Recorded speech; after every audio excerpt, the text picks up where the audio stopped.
Hello there, Arwen from Eden Star with a surprise Facebook Live this evening. I did not get a chance to advertise that I was going to be doing it, but I just thought I would like to do it anyway. So welcome if you are seeing this live, and if you're not, that's because I didn't tell you it's going to be on. So tonight I wanted to talk about some astrological stuff, which if you've watched me for a while, you probably know is one of my big passions. And we've got a really exciting few days coming up because on Saturday we have the spring equinox. And then 2 days later on Monday, we have the full moon in Aries. So I wanted to just give you a bit of information about that and about how you might like to go about accessing that energy, what it means, and why it is really exciting. And it's also, just an opportunity to really tap into the energy of nature that's happening at the moment. So you may know that myself and my beautiful friend Vicky from Vicky K Mind and Body do some circles to celebrate the full moon. We've been doing that for a few months now, and this month we are doing one for spring equinox and full moon, but our circle in Williamstown is booked out again. So if you are interested in more of this stuff that I'm going to talk about tonight, then feel free to book in for our circle, which is happening in Ocean Grove on Sunday afternoon. Great opportunity to really tap into the moon, come down by the beach and spend a bit of time in the fresh air and get some yin yoga and meditation and Reiki in to celebrate these beautiful astrological events that are happening. Anyway, if you can't, lucky for you, I'm going to give you some information tonight so that you can do what you would like to do with it and perhaps make your own little celebration of the spring equinox and the full moon. So spring equinox, as I said, that's happening on Saturday. So this is one of 2 points in the year where we have equal daylight and nighttime, equal variations in the light during the year. So we have one in spring and one in autumn. And what that means is the tilt of the earth is even. So neither hemisphere is more facing towards the sun. So we all have, the whole planet has beautiful access to equivalent amounts of solar energy.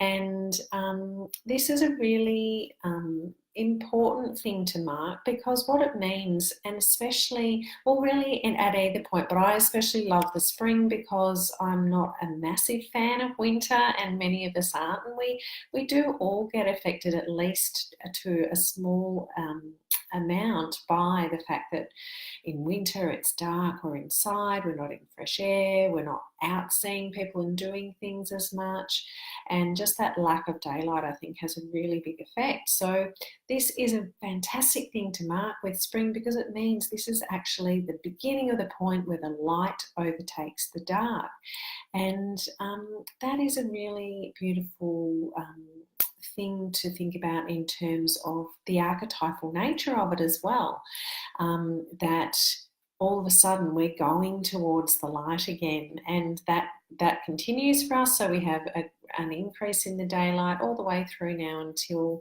the point in December where we have our summer solstice, and then we head back very slowly towards the dark overtaking again. But spring is the marking the return of the force of life.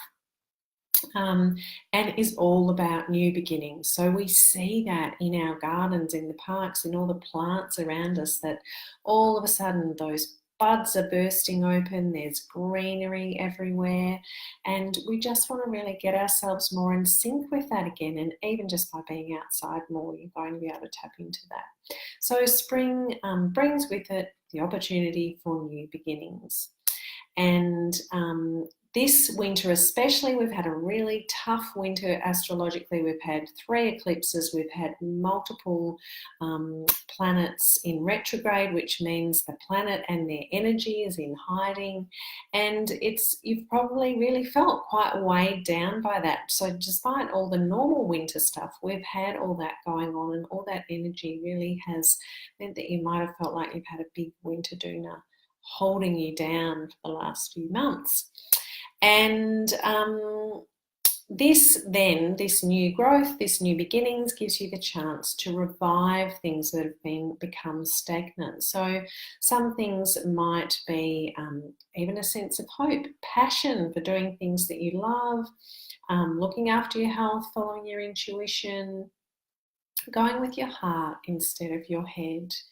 And, with the sun shining fully on the earth again, and yes, for those of us who are in Melbourne, it's a bit haphazard still at the moment, but there's a new level of energy available to you. So really important, therefore, to build up your own energetic resources. Start getting into the salads again, looking after the food you eat, big variety of vegetables. Start that exercise regime again. Start your meditation again. It's lighter in the morning, easy to get up early and do 10 minutes of meditation before you do anything else. So lots of things that you can do to renew your life, but you really want to build up your resources to be able to do that.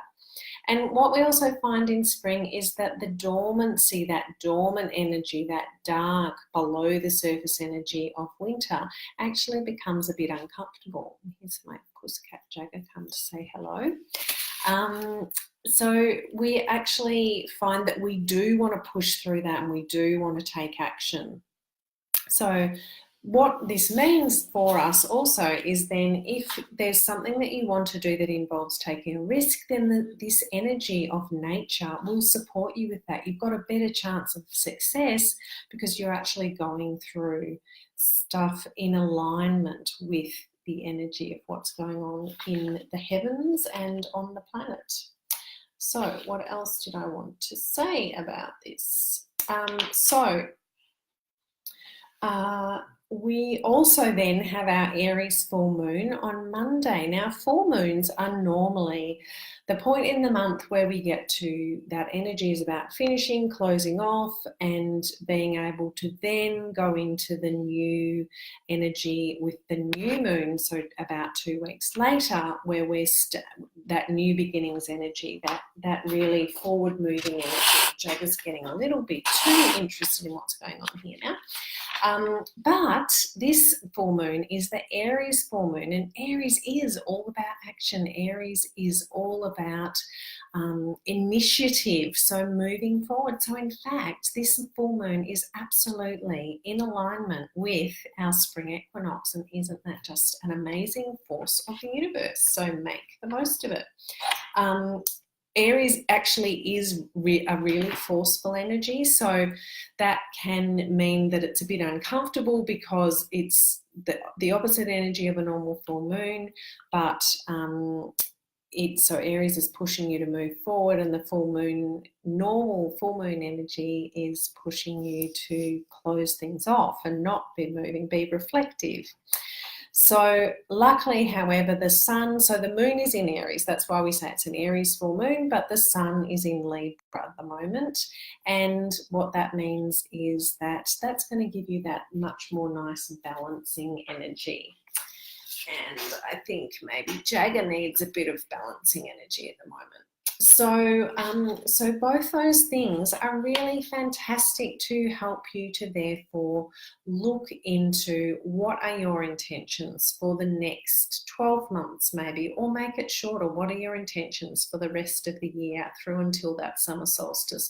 What do you really want to achieve? What do you want to change? Because now is the time to go with nature. We are dancing along the same tune as nature, with everything, growing, reaching upwards and outwards. The roots are growing into the earth, the leaves and the blossoms are growing up to the sky, and that is the energy that we are supported to use as well to change and to grow. And as I said before, taking risks. It's the best time of year to take risks. So have a think about what it is that you want to change, and you might like to do something to mark the occasion for yourself. Put your crystals out in the full moon energy on Monday. Do something to really get outside and get into the energy of the spring equinox around Saturday as well. And if the weather's bad, it doesn't matter. That energy hangs around for a few days either side. So just do it when you can. And bearing in mind with your intentions as well that we want to really bring them from the intention, from that state of it may be, it could be, into the state of now, the physical realm, which is what, again, the plants are doing there. They suddenly burst out into the open and show us what they can be. And that is what your intentions are going to do as well, because all realms, the physical, the mental, are all one, and all times are one as well. So the universe doesn't know any different between what may be and what is now in our reality. So I would encourage you to make some kind of a little ceremony for yourself. As I said, otherwise come and join us in Ocean Grove on Sunday afternoon for a beautiful circle then. And make the most of this energy. Tap into yourself, work out what it is that you want to bring forth along with all the spring energy and blossoming and budding. You can do that for yourself. You're the only person that can do that for yourself. So if you have any questions, please do contact me. Otherwise, in the meantime, be well, and I will see you next time. Bye.